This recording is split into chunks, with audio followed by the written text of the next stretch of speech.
ناظرین خوش رہیں آباد رہیں۔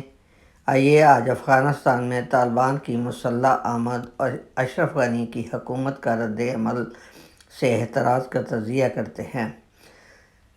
اگر دیکھا جائے تو 9/11 کے بعد جب سے امریکہ نے افغانستان میں قدم رکھا ہے، اگر اس کے حصول مقصد میں کاوش کو دیکھیں تو سعی لا حاصل کے سوا کچھ نہیں۔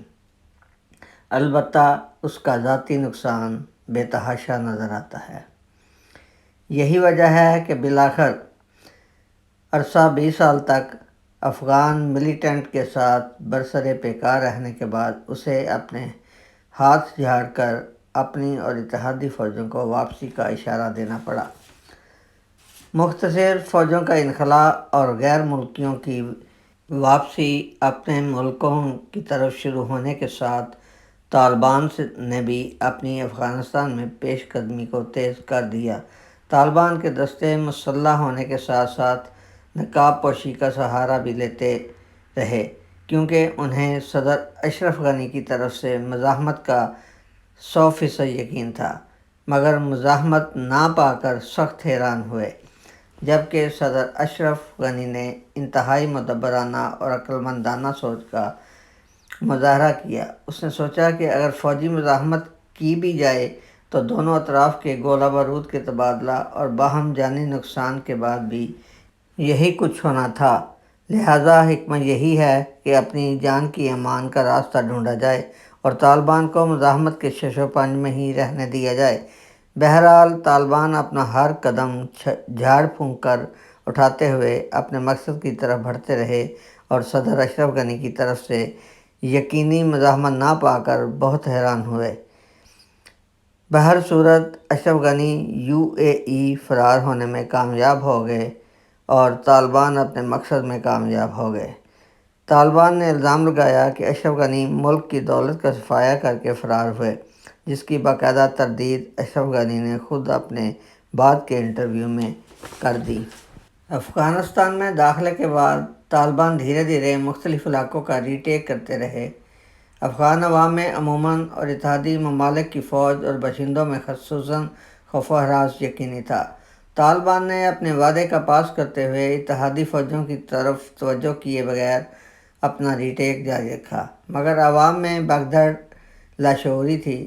انہیں ملیٹنٹ کا پہلا ظالمانہ دور حکومت بہت اچھی طرح یاد تھا، تاہم طالبان نے بھی ہوش مندی اور اپنی ذہنی تبدیلی کا اظہار کرتے ہوئے بظاہر حضرت صلی اللہ علیہ وآلہ وسلم کے فتح مکہ کی طرح ہر کس و ناقص کو عام معافی کا اعلان کر دیا اور کہا کہ عوام خوف و ہراس میں مبتلا نہ ہوں بلکہ اطمینان سے اپنے معمولات زندگی جاری رکھیں۔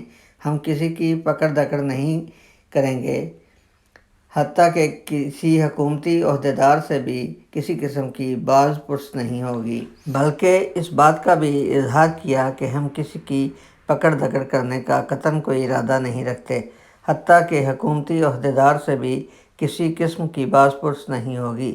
اس بات کا اظہار کیا کہ وہ اپنی متوقع حکومت میں سابقہ حکومتی نمائندوں کو بھی شامل کرنے کا ارادہ رکھتے ہیں۔ اب آئیے اس طرف طالبان داخل ہو گئے، مزاحمت نہ ہوئی، طالبان نے بھی عام معافی کا عندیہ دے دیا، اشرف غنی بھی اپنی جان بچانے میں کامیاب ہو گئے۔ ملیٹنٹ جو 20 سال سے غاروں میں تھے، شہروں میں داخل ہوتے ہی بچوں کی طرح پارکوں میں مزے اڑانے لگے، کوئی پینگ جھولنے لگا تو کوئی بچوں کی میگنیٹک گاڑیوں سے ریس لگانے لگے۔ 2-4 دن یوں ہی پارکوں میں مزے اڑانے کے بعد اچانک ان کے پشتون دماغ نے کام کرنا شروع کر دیا اور پارک میں موجود مجسمے کو دیکھ کر ان کی ایکسٹریمسٹ نے آنکھ کھولی اور آن کی آن میں شبرغان کے بوخدی پارک کو یہ کہتے ہوئے آگ لگا دی کہ مجسمے غیر انسانی رواج ہیں، ان کی اسلام میں قطعاً کوئی گنجائش نہیں۔ لہٰذا دیکھتے ہی دیکھتے آن کی آن میں انہوں نے انتہائی خوبصورت پارک کو نذر آتش کر دیا۔ کیا ملیٹنٹ کو فتح مکہ کا وہ منظر بھول گیا جس میں حضرت صلی اللہ علیہ وسلم نے مسلمانوں کو کہا کہ فصلوں کو تباہ نہ کیا جائے، باغات کو نقصان نہ پہنچایا جائے؟ حضرت صلی اللہ علیہ وسلم نے ایسا کیوں کہا؟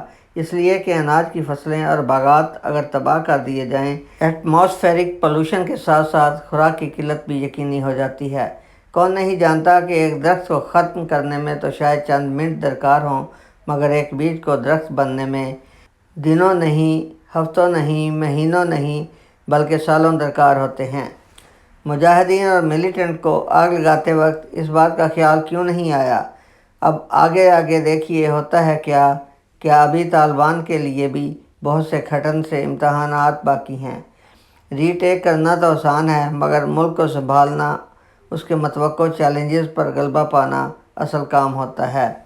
ناظرین دیکھیے اب طالبان کا اونٹ کس کروٹ بیٹھتا ہے۔ جاتے جاتے ذرا بیل آئیکن کو دباتے جائیے اور میرے چینل کو سبسکرائب اور لائک کرتے جائیے تو یہ آپ کی نوازش ہوگی۔ شکریہ۔